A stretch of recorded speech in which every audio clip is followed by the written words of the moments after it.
তো চতুৰ্থ কমতা music festival 28 ডিচেম্বৰৰ পৰা আৰম্ভ হ'ব। তাৰ কাৰণে মই শুভেচ্ছা জনাইছোঁ উদ্যোক্তাসকললৈ, আয়োজক কমিটিলৈ মই শুভেচ্ছা জনাইছোঁ, যাতে এই ফেষ্টিভেলখন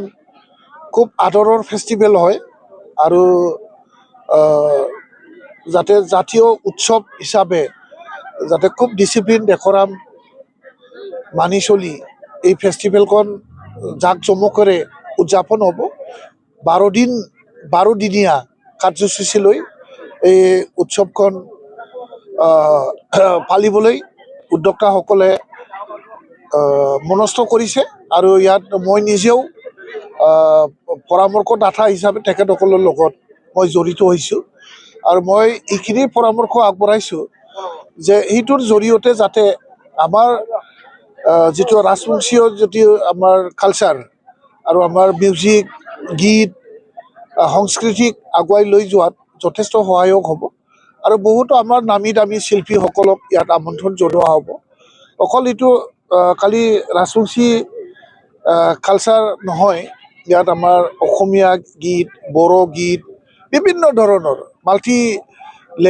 language, multi culture, multi discipline লৈ পেলাই এইটো কমতাপুৰ মিউজিক ফেষ্টিভেলটো আমি এইবাৰ আয়োজন কৰিছোঁ চতুৰ্থবাৰৰ কাৰণে। প্ৰত্যেক বছৰতেই ৰাইজৰ আদৰ পাইছে আৰু খুব ভাল লাগে। এইবাৰ আৰু আমি বেছিকৈ কাৰ্যসূচী লৈ পেলাই একেবাৰে 12দিনীয়া কাৰ্যসূচী লৈ পেলাই আমি এই উৎসৱখন পালিবলৈ লৈছোঁ আৰু চালাকাটিতেই ইয়াৰ স্থানটো আমি বাছি লৈছোঁ। তো ৰাইজৰ সহায় সহযোগিতা মই বিচাৰিছোঁ আৰু উদ্যোক্তাসকললৈ মোৰ শুভেচ্ছা থাকিল, যাতে আমি ৰাইজৰ মান সন্মান আৰু ৰাইজৰ আদৰ আমি যাতে পাব পাৰোঁ, তাৰ কাৰণে আমি মনোযোগ দি পেলাই একদম সুন্দৰকৈ মানে যাতে ভাল কৰি যাব পাৰোঁ, ঈশ্বৰ আৰু ভগৱানৰ আশীৰ্বাদ মই বিচাৰিছোঁ। ছাৰ, যিহেতু বিটিচিত, গতিকে সেই বিটিচিৰ জাতি জনগোষ্ঠীৰ কলা সংস্কৃতিক আগবঢ়াই নিয়াৰ স্বাৰ্থত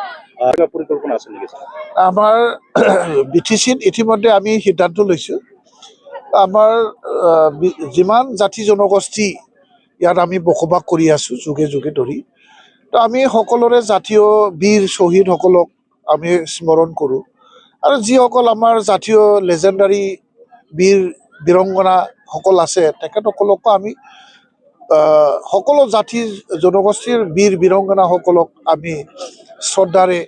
কিবা কৰি গৈছোঁ আৰু সকলোৰে জাতীয় ফেষ্টিভেল, যিটো নেশ্যনেল ফেষ্টিভেল বুলি কয়, জাতীয় উৎসৱবোৰক আমি তেনেকুৱা বিটিচি চৰকাৰ ফালৰ পৰা আমি যথেষ্ট সহায় কৰি প্ৰত্যেকটা জাতীয় উৎসৱবোৰক যাতে আমি আগুৱাই লৈ যাব পাৰোঁ আৰু সকলোৰে এটা চিনাকি নিজৰ নিজৰ জাতীয় চিনাকিটো পৰিচয়টো দাঙি ধৰিব পাৰে তাৰ কাৰণে আগুৱাই অহাত যিটো আমাৰ প্ৰয়োজন আছে আৰু আগুৱাই লৈ যোৱাৰ আমাৰ দায়িত্ব আছে কৰ্তব্য আছে দায়িত্ব আৰু কৰ্তব্যটো ভাবি পেলাই ইতিমধ্যে আমাৰ BTC ফালৰ পৰা যথেষ্ট সকলো জাতীয় উৎসৱবোৰ আৰু জাতীয় যিটো মানে ট্ৰেডিশ্যনেল যিটো উৎসৱবোৰ এই উৎসৱবোৰক জাতীয় হিচাপে জাতীয় স্বীকৃতি প্ৰদান কৰি পেলাই জাতীয় সংগঠনবোৰে যিটো আমাক জাতীয় উৎসৱ হয় বুলি আমাক চিনাকি কৰি দিয়ে তাকে আমি একচেপ্ট কৰি পেলাই তেখেত এই উৎসৱবিলাকক আমি সহায় কৰাৰ কাৰণে ইতিমধ্যে আমাৰ সিদ্ধান্ত আছে আৰু ইতিমধ্যে আমি বহুত তেনেকুৱা উৎসৱবোৰ আমি সহায় কৰিলোঁ ইতিমধ্যে আৰু সহায় কৰি যাব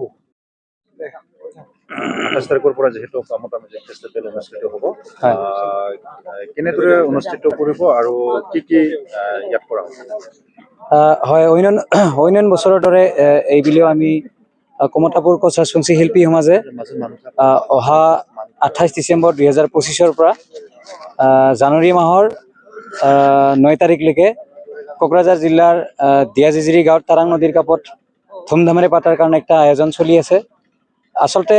এইবাৰ অলপ ব্যতিক্ৰম চিন্তা কৰা হৈছে ফেষ্টিভেল বুলি ক'লে আচলতে আমাৰ বহুত কথা জড়িত হৈ থাকে তো এইখিনি বস্তু এইবাৰ উপস্থাপন কৰাৰ কাৰণে আমি যথেষ্ট চেষ্টা কৰিম আৰু মিউজিকেল ইভেন্ট বুলি ক'লে আচলতে বিভিন্ন জাতি জনগোষ্ঠী ধৰ্ম সবৰে সম্পূৰ্ণ সহায় সহযোগিতাটো লাগিব সবে মিলি পেলাই যাতে আমি অনুষ্ঠানটা যাতে সাফল্যমণ্ডিত কৰিব পাৰোঁ সেটাৰ কাৰণে আমি কিছু পৰিকল্পনা কৰা হৈছে যাৰ কাৰণে আমাৰ ইয়াতে যিখন ফেষ্টিভেল হ'ব যে আছে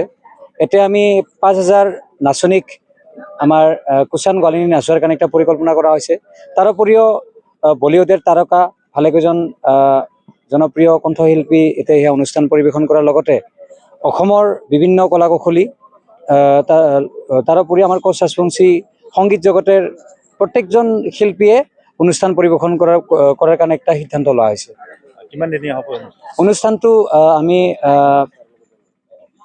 13 দিনীয়া অনুষ্ঠান হ'ব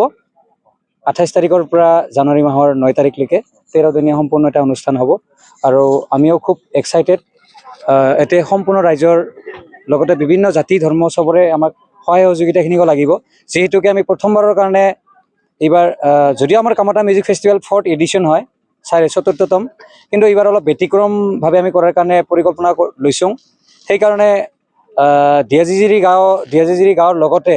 নিয়াৰ বাই সাৰাউণ্ডিং এৰিয়াৰ যিখিনি গাঁও আছে সবৰ পৰা আমাক সম্পূৰ্ণ সহায় সহযোগিতা লাগিব এইখন অনুষ্ঠানত ধন্যবাদ